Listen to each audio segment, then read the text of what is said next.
Pergi belakang tu ada section arak tuan-tuan. Ada arak besar ini tuan-tuan. Nama dia Remy Martin. Saya tengok harga dia RM860. Nak minum arak rupanya payah tuan-tuan. Harganya besar. Nak minum air ni senang. Tapi orang pergi ke arak juga. Sebab apa? Sebab payah nak masuk neraka ni payah.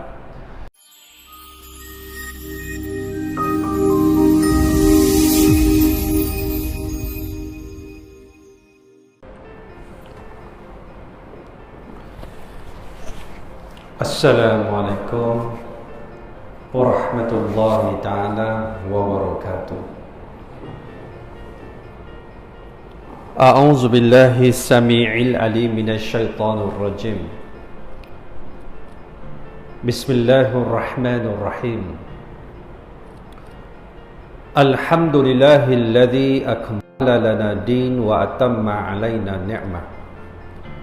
Wa ja'ala ummatana khaira ummah wa ba'asa fina rasulan minna yaslu alaina ayatihi wa yuzakkina wa yu'allimuna al-kitaba wal hikmah. Salawatullah wassalamuhu ala sairil anbiya'i wal mursalin was-siddiqin wasyuhada'i was-salihin wal mujahidin wa man tabi'ahum bi ihsanin ila yaumin yaqumun nasu li rabbil alamin. Qala rabbi shrah li sadri wa yassir li amri wahlul 'uqdatam min lisani yafqahu qawli. Subhanaka la ilma lana illa ma 'allamtana innaka antal alimul hakim. Wala hawla wala quwwata illa billahil aliyil azim. Amma ba'd.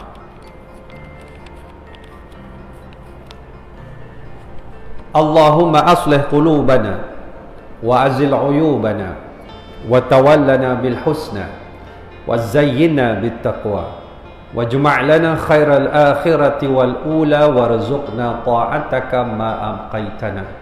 Wahai Allah, perelokkan hati kami, cabutkan keaiban dari diri kami, dorongkan kami pada jalan-jalan kebaikan, hiaskan hati kami dengan ketakwaan, himpunkan bagi kami kebaikan akhirat dan dunia, rezekikan kepada kami ketaatan kepadamu selagi mana kami hidup menumpang di atas muka bumi. Amin ya rabbal alamin. Yang saya hormati lagi saya kasihi Tuan Imam, Tuan Bilal, para ustaz, alim ulama, seluruh barisan kepimpinan masjid Kampung Nakhoda, tuan-tuan haji, puan-puan hajah, tuan-tuan puan-puan muslimin muslimat, hadirin hadirat, sahabat dan sahabiah yang dirahmati oleh Allah Subhanahu wa taala. Firman Allah Subhanahu wa taala di dalam Al-Quran yang berbunyi, ba'da a'udzu billahi minasyaitonir rajim. Ya ayyuhalladzina amanu athi'ullaha wa athi'ur rasul wa ulil amri minkum fa in tanaza'tum fi syai'in farudduhu ila Allahi wa rasul in kuntum tu'minuna billahi wal yaumil akhir dzalika khairun wa ahsanu ta'wila. Sadaqallahul azim. Ayat surah An-Nisa ayat 59. Ayat ini sentiasa kita dengar setiap hari Jumaat dibacakan oleh Tuan Imam di atas mimbar. Wahai orang-orang yang beriman, taatlah kamu kepada Allah dan taatlah kamu kepada Rasulullah dan pemimpin di kalangan kamu yang taat kepada Allah dan Rasulullah sallallahu alaihi wasallam. Dan sekiranya kamu berbalah, kamu ada masalah dalam satu urusan, kamu rujuk balik kepada Allah dan Rasulnya, kamu rujuk balik kepada Al-Quran dan juga hadis-hadis Nabi sallallahu alaihi wasallam.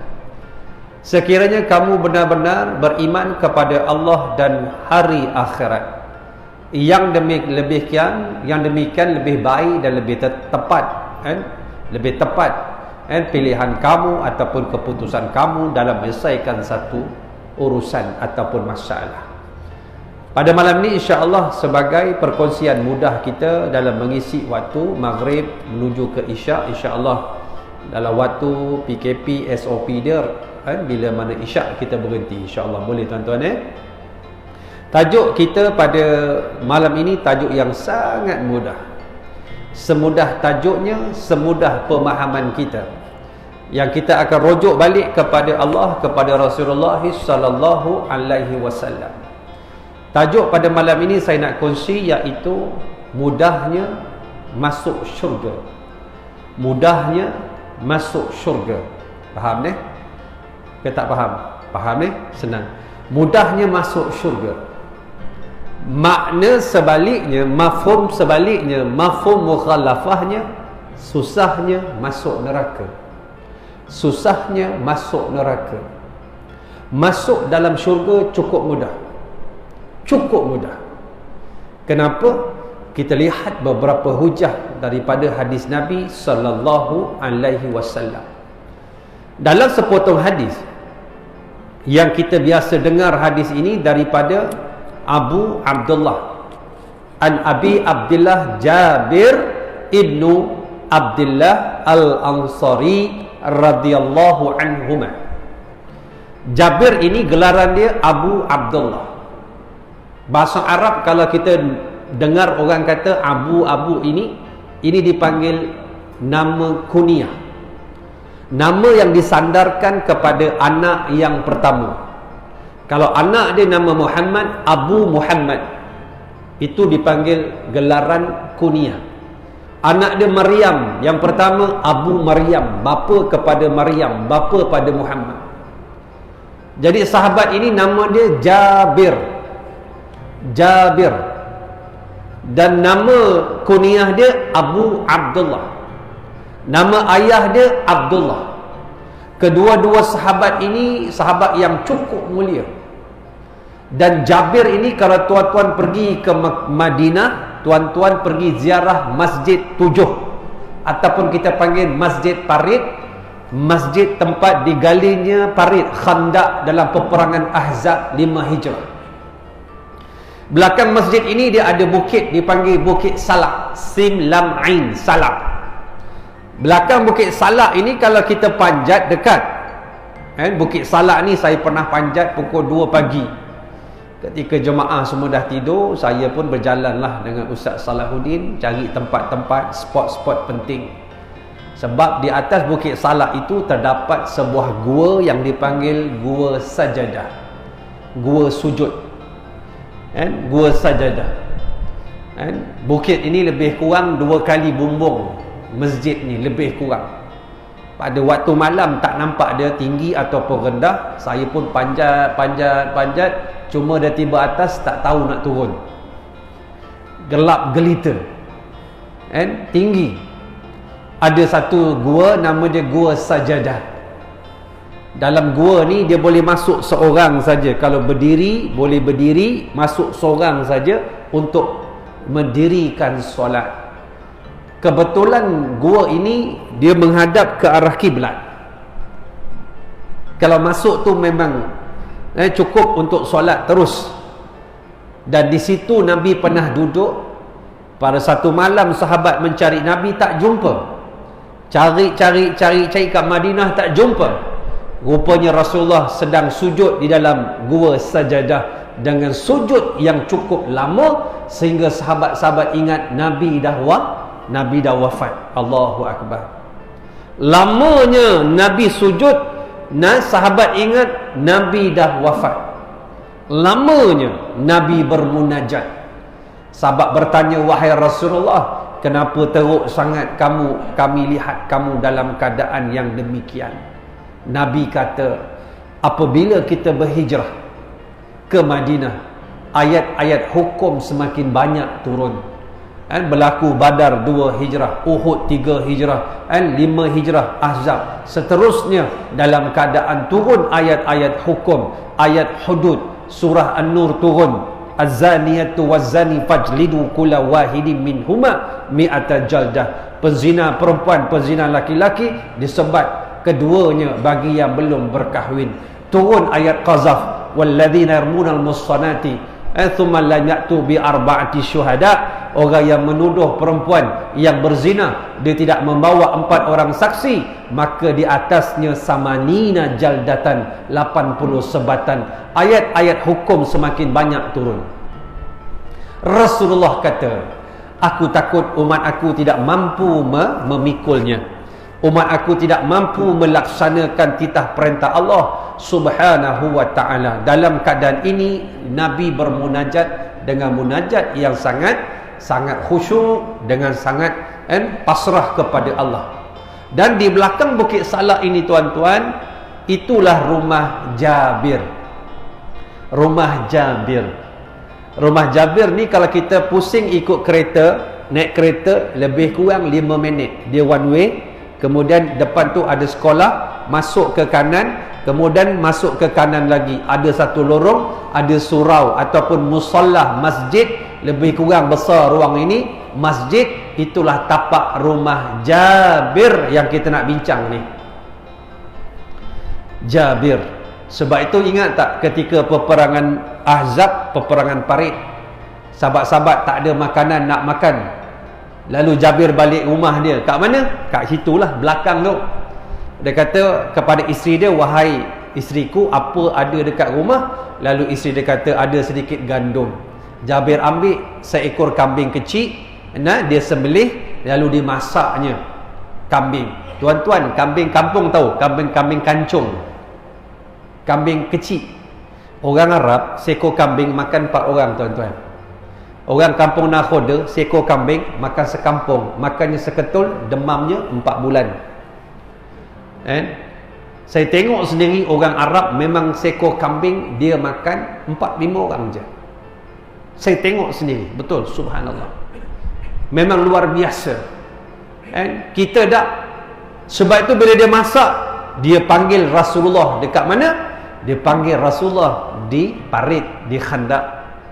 Dia bisik ke Rasulullah, wahai Rasulullah, ajaklah beberapa orang sahabat pergi rumah aku, ada sedikit makanan. Nabi berdiri kat tepi parit, Nabi panggil seluruh sahabat, wahai sekalian sahabat. Kalau ikut dalam kitab sirah, jumlah tentera Islam dalam peperangan Ahzab ataupun Khandaq ataupun Parit 3,000 orang. Nabi panggil, wahai sekalian sahabat. Jabir buat kenduri kat rumah dia. Sudah, kata Jabir, aku ajak 2-3 orang, diajak sekampung. Cuma Nabi pesan, wahai Jabir, jangan kamu sentuh makanan tu, biar aku yang hidangkan, kata Nabi. Rumah dia kecil, tuan-tuan. Sebab itu, tuan-tuan, kalau tuan-tuan pergi, saya sampai pukul 2 pagi, saya cari rumah Jabir. Ada seorang orang tua, orang Arab, dia kata, "Madza tabhas ya ibni, kau cari apa anakku? Hal tabhas an baiti Jabir, kamu cari rumah Jabir?" "Naam," saya kata. "Hadza baituhu, inilah rumah dia." Tapak rumah itu dibuatkan masjid. Bila Jabir balik rumah, Nabi sampai rumah, Nabi panggil sahabat, masuk keluar, masuk keluar. Sebab rumah dia kecil. Makan keluar, makan keluar, makan keluar. Akhirnya Nabi makan. Bila Jabir buka periuk, seolah-olah makanan tidak disentuh. Terperanjat Jabir. Ini konsep keberkatan. Sebab dia yakin Nabi tidak berbohong. Ini konsep yang kita kena faham. Bila Nabi yang cakap, dia ada unsur keberkatan. Tuan-tuan pakai jubah, pakai serban, walaupun sunnah yang sunat, tetapi kalau Nabi yang buat, wajib ada keberkatan. Paling tidak dapat pahala 100 kali mati syahid, menghidupkan sunnah yang orang tak guna akhir zaman. Faham? Ke tak faham? Faham ni? Nak sebutnya apa? Nak sebutnya itulah keberkatan Jabir. Dan Jabir ini antara sahabat yang banyak menghafaz hadis Nabi. Bermula Abu Hurairah 375, ada riwayat 74. Lepas tu Ibnu Umar, Ibnu Umar. Kemudian lepas Ibnu Umar kita jumpa sahabat iaitu siapa? Anas bin Malik. Lepas Anas bin Malik baru Aisyah radhiyallahu anha. Aisyah Berapa hadis? 2220 hadis. Lepas tu kita jumpa Ibnu Abbas 1660. Baru kita jumpa nama sahabat bernama Jabir. Ini cerita Jabir yang penting saya nak sebut. Dan Jabir ini penting. Sebab itu bila mana Jabir ini, keberkatan dia sampai hari ini. Sebab tu Jabir orang Madinah, orang Ansar, kuburnya di Iraq. Dia gugur syahid dalam peperangan menyebarkan Islam, menentang musuh. Sebab tu kalau tuan-tuan pergi ke rumah Jabir hari ini, pergi petang-petang dekat Madinah, pergi rumah Jabir, ada budak kecil main bola, 8 tahun, 9 tahun. Cuba tuan-tuan bagi 10 rial, suruh dia baca Quran. Dia akan tanya, ya ammu ai surah turid, ai surah turid, kau nak suruh aku baca surah apa? Sambil timbang-timbang bola sepak dengan muka comot-comot orang Arab, dia boleh baca surah Al-Baqarah, surah Ali Imran, An-Nisa, surah Al-Maidah, dia boleh baca. Sebab keberkatan daripada peristiwa Jabir, rumahnya, masyarakatnya hingga hari ini dapat kita rasa. Allahu Akbar. Sebab itu bila Jabir ini, hadis yang penting saya nak sebut, ada 3 hadis insya-Allah. An Abi Abdullah Jabir, saya sebut ini sebab Jabir ni orang penting. Yang berbai'ah Aqabah yang kedua, Jabir bertanya pada Rasulullah, ala ma nubayyi'uka ya Rasulullah, kami nak berbai'ah dengan kamu ni atas urusan apa? Yang berjanji Aqabah tu dekat mana? Dekat Mina. Tahu Mina?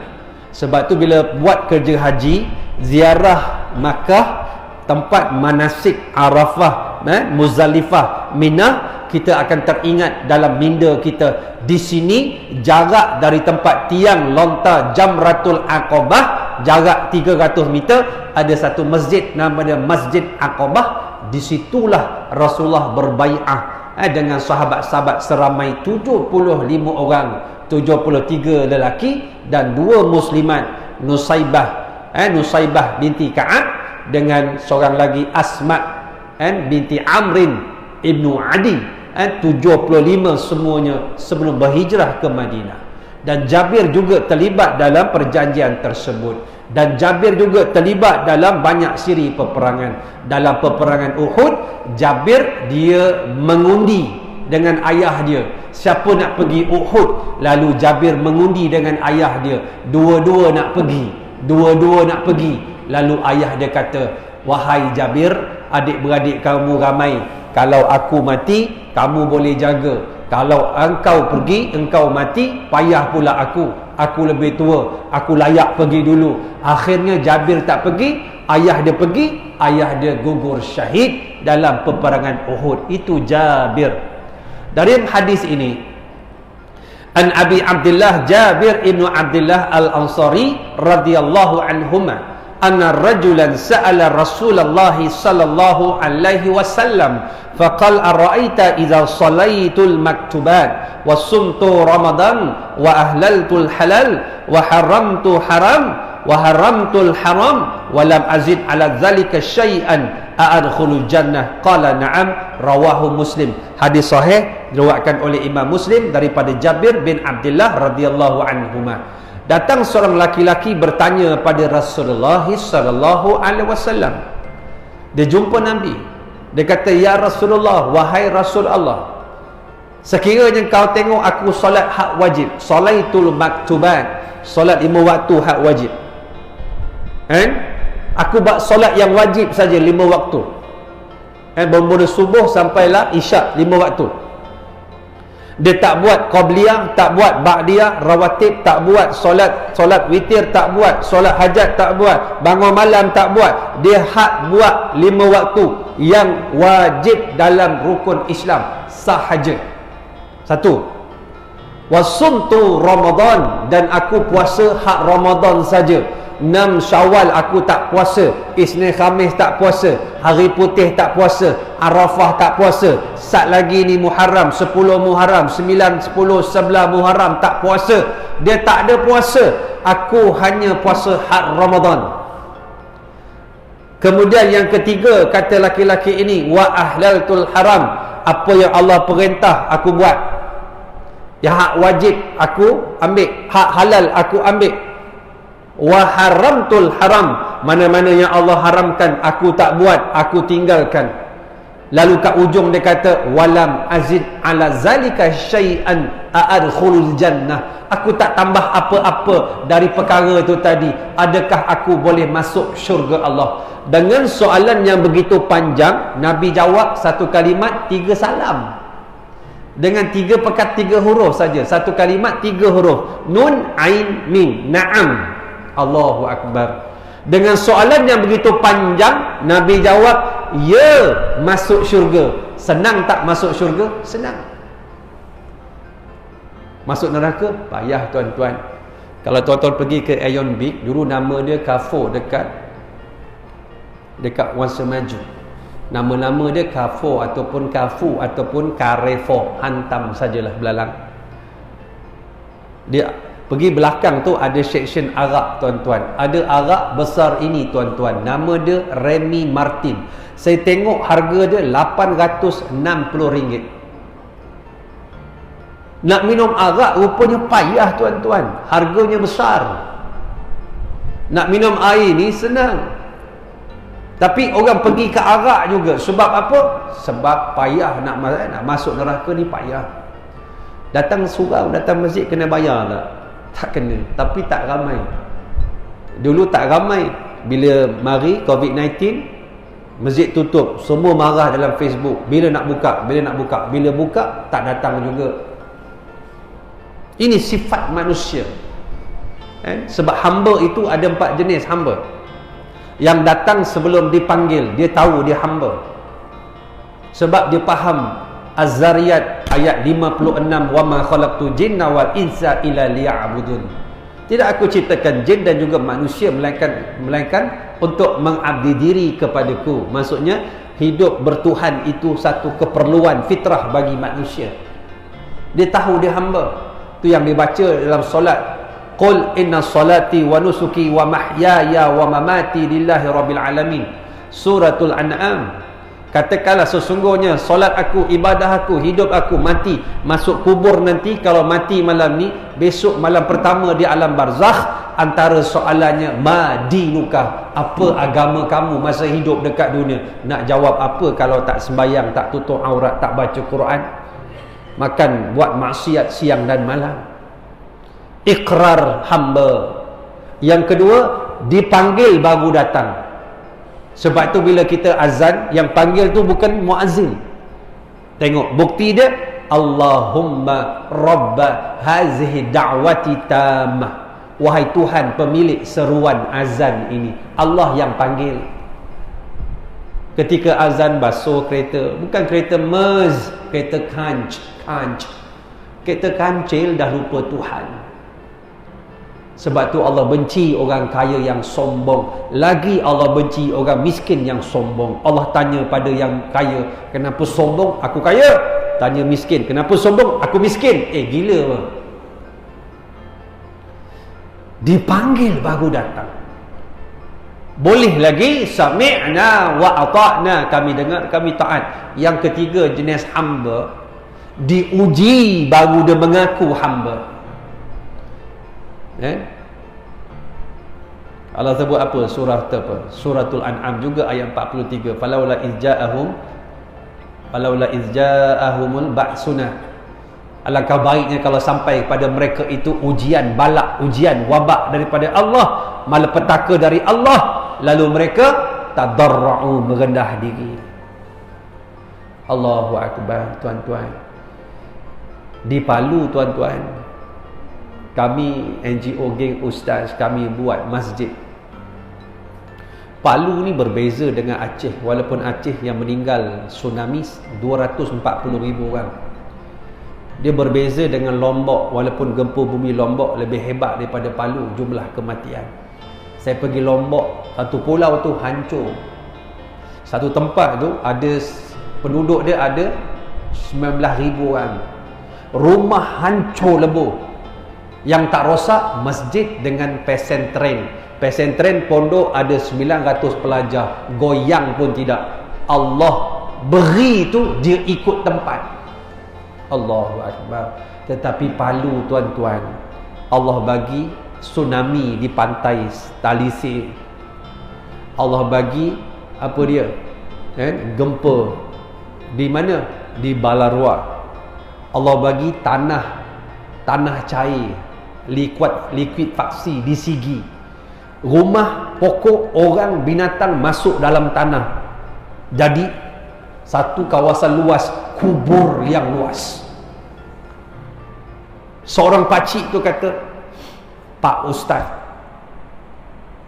apabila kami lari, kami tengok rumah kami tenggelam, dalam itu ada ibu dan isteri saya mengandung 6 bulan, ada 4 orang anak di dalam, masuk di dalam tanah, menjerit, Pak Ustaz, saya tidak boleh melakukan apa-apa. Di Petobo satu kampung sedang berjudi, Allah beri maghrib, isyak, habis kampung itu. Adakah kita nak tunggu kejadian ini berlaku baru kita nak rojok balik Allah? Kita nak tunggu Allah hilangkan cahaya matahari, wa idza syamsu kuwirat wa idza nujumun kadarat wa idzal biharu fujirat. Apabila matahari hilang warnanya, hilang cahayanya, bintang-bintang berguguran, apabila laut Allah panaskan jadi relau-relau kuali yang besar, apabila Allah telah datangkan perkara ini, tak sempat kita mencari Allah. Sebab itu tanda kiamat berlaku, hatta la yuqala lahu Allah Allah Allah. Bila orang sudah tidak menyebut Allah lagi, kiamat akan berlaku. Dan keempat, ada orang yang diuji oleh Allah, dia semakin jauh, walakin qasat qulubuhum, hati semakin keras, makin diuji, makin jauh, makin diuji, makin tak solat, makin diuji, makin menderhaka kepada Allah. Saya ustaz tak ada apa-apa pun, saya LGBT ustaz, Allah tak uji pun. Yang kena COVID-19 semua jemaah tabligh. Jangan sombong. Jangan sombong. Tanda orang dilaknat oleh Allah, bukan dia dilaknat disumpah menjadi batu macam tanggang, tidak. Tanda dia dilaknat oleh Allah, dia tak tahu, dia tak perasan, bahawa dia sedang dilaknat Allah. Itulah puncak laknat Allah. Dia tak tahu balik ke rumah, dia tak boleh balik kepada Allah, dia tak tahu nak rujuk balik kepada Tuhan. Ini yang keempat. Sebab itu sifat hamba. Dan sebab itu sahabat yang saya kasih sekalian, dalam keadaan ini Allah berikan pada kita cukup mudah untuk masuk syurga Allah, yang susah untuk masuk dalam neraka. Erti kata lain, Nabi menunjukkan bagaimana mudahnya di zaman Rasulullah. Ada sahabat yang bertanya pada Nabi, dia kata tak masuk syurga, dia hanya solat hak wajib, dia hanya puasa hak wajib, kemudian Allah kata halal dia ambil, Allah kata haram dia tinggal, dia dah masuk syurga Allah. Senang saja. Nabi jawab dengan satu kalimat, 3 huruf, nun ain mim, na'am. Allahu akbar. Tetapi tuan-tuan, mengapa ramai yang masuk dalam neraka Allah? Maksudnya, orang-orang ini jauh dari rahmat Allah, sedangkan rahmat Allah begitu mudah untuk kita mendapat. Tuan-tuan, ulama kata unta Nabi Kaswak masuk dalam syurga, burung hud-hud zaman Nabi Sulaiman masuk syurga, ikan nun Nabi Yunus masuk syurga, semut Nabi Sulaiman masuk syurga, anjing kisah Ashabul Kahfi, surah Al-Kahfi masuk syurga. Seorang wanita, hadis sahih, 2 hadis daripada Bukhari, 1 daripada Muslim. Perempuan Bani Israel melacur, nampak anjing yang mana anjing itu haus, dia ambil dia punya kasut, dia ambil air daripada telaga yang dalam, diberi minum pada anjing. Dalam hadis tersebut dia masuk syurga. Allah ampunkan dosa dia berzina. Zina itu merupakan profession dia. Tiba-tiba kita yang masuk masjid, kita keluar dalam keadaan kemurkaan Allah. Kenapa tuan-tuan? Apa masalahnya? Sampai kita yang tidak melacur, tidak merompak, tidak berjudi, tidak minum arak, tidak boleh masuk dalam syurga Allah. Kenapa? Apa masalahnya? Kadang-kadang kita dalam hati kita ada banyak benda yang tak beres.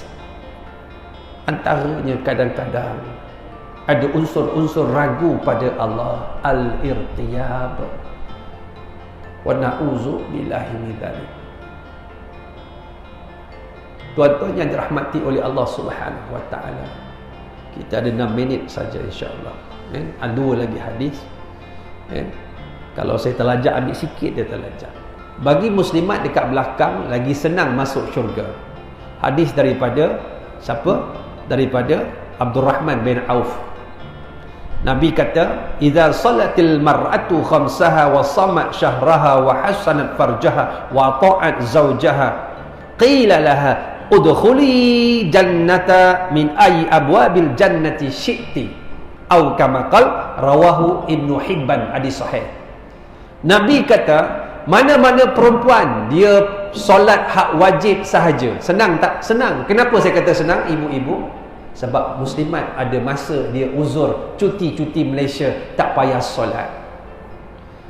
Lepas tu bila muslimat tanya, kenapa tak solat? Cuti ustaz. Tanya orang laki-laki yang tak solat, kenapa tak solat? Saya pun haid juga ustaz. Cuma masalah muslimat, dia dah bersih, dia tangguh untuk mandi hadas, dia melewatkan solat. Ini masalah besar. Muslimat kena pakarlah diri sendiri, kan? Sebab haid paling ringkas 24 jam, maksimum 15 hari, ghalib biasa 7 hari. Kita tahu haid kita bila habis, bila selesai, kita paling tahu. Sebab itu ada tanya, ustaz, bila pergi ni umrah, saya nak tawaf kena ada wuduk, kena bersih daripada hadas dan ada wuduk. Tengok haid saya macam mana. Saya pun tak tahu haid dia. Haid kita yang tahu. Kita yang urus diri kita. Haid dan ibadah kita, namanya solat, namanya tawaf, namanya ibadah baca Quran dan sebaliknya. Kedua, kata Nabi, puasa hak wajib baginya Ramadan saja. Senang tak? Senang. Sebab Ramadan muslimat bukan puasa penuh pun, ada cuti-cuti. Cuma lepas Ramadan dia kena qada balik. Masalahnya dia qada bila masuk hujung-hujung Syaban, baru berebut nak qada puasa dia. Sedangkan di sana ada 11 bulan yang lain untuk dia qada puasa dia. Ini masalah. Yang ketiga, dia jaga kemaluannya. Wa hassanat farjaha, tidak melakukan maksiat, tidak melakukan perkara yang boleh mengundang zina. Dia jaga maruah dia, senang-senang. Yang keempat, wa ata'at zaujaha, dia taat suami dia. Kalau ada suami, tak ada suami, 3 syarat saja muslimat boleh masuk syurga Allah. Kalau ada suami, tambah 1, taat suami. Malam ni 2 pagi, suami ibu dia minta nasi goreng kampung. Lepas tu dia kata telur mata, kemudian timun potong, susun keliling pinggan. Ibu buat tak? Tak buat. Menderhaka ibu. Buatlah nasi goreng kampung saja. Nama dia nasi goreng kampung Kuang Hajar. Kenapa Kuang Hajar? Masa goreng tu Kuang Hajar. Ibu dia suruh masak nasi goreng kampung, bukan payah. Bawang putih, bawang merah, cabai, bagi pedas, cabai burung, tumbuk, malas tumbuk, blend, ambil, kemudian minyak, tumis, kemudian tumis, nak masuk telur boleh, kangkung boleh, sayur boleh, kemudian goreng, masuk telur. Payah sangat ke? Tak payah. Tetapi suami yang minta, dia minta benda yang tak berdosa, dan hak dia minta kat isteri dia. Dia lapar 2 pagi, nak buat macam mana? Tetapi ibu kena ingat, suami yang minta tu tadi, cuba tengok muka dia, kedut dahi dia, pipi dia, tangan dah kedut, dah layu, dah kecut, dengan penyakit 3 serangkai berangkai-rangkai. Laki-laki itu menanggung dosa kita sejak kita diijab kabulkan. Aku terima nikahnya Aminah binti Daulah dengan mas kahwin RM60 tunai. Tuan-tuan, berpindahnya akaun dosa isteri kepada kita laki-laki malam ni. Anak 6 orang, akaun dosa kita juga yang tanggung. Lagu mana kita yang duduk dalam masjid nak masuk syurga Allah kalau kita tak selesai isteri dan anak yang duduk di bawah tanggungan kita. Ya salam. Sebab itu muslimat lagi senang nak masuk syurga kalau dia dah buat 4 perkara itu. Tolak kalau dia dah kahwin, 4. Kalau belum kahwin, 3. Nabi kata, masuklah mana-mana pintu yang engkau sukai, wahai muslimat. Allahu Akbar. Yang ketiga, hadis Nabi, tuan-tuan. Nabi kata, hadis daripada Jabir juga, masali wa masalukum kamathali rajulin awqada naran faja'ala janalibu wal farashu yaqana fiha wa huwa yadhubuhunna anha wa ana akhidhu bihujazikum 'anin nar wa antum tufallituna min yadai au kama qala. Daripada Jabir, Nabi kata, perumpamaan aku dengan kamu seperti seorang laki-laki yang menghidupkan unggun api, menyebabkan serangga, belalang, sebahagian binatang suka tengok api tu kuning, melambai-lambai, cantik. Dia nak terjun dalam api. Macam kita lah kat kampung, kalau nak hujan, musim hujan nak mai, apa terjadi? Banyak kalkatu dekat mana? Dekat Lampung, Kalimantan Panjang tu. Ayah kita kata kita berhentilah. Boleh? Berhenti ya? Kita nak azan ya? Okay. Kita berhentilah. Tak boleh nak habis. Kita berhenti kat situ. InsyaAllah kita sambung masa lain. InsyaAllah ni masa PKP ni tak boleh. InsyaAllah. Habis Ustaz, kenapa tak habis Ustaz ceramah? Saja bagi tak habis. Kan kalau habis kan dia tak panggil lagi dah. Marah Haji Idris, marah Datuk Idris kita. Dah bergurau saja. InsyaAllah kita sambung pada masa yang lain. Ada 2 hadis lagi saya berhutang dengan tu, tuan-tuan, insya-Allah kita habiskan. Aqulu qawli hadza wa astaghfirullahal azim li wa lakum. Assalamualaikum warahmatullahi taala wabarakatuh.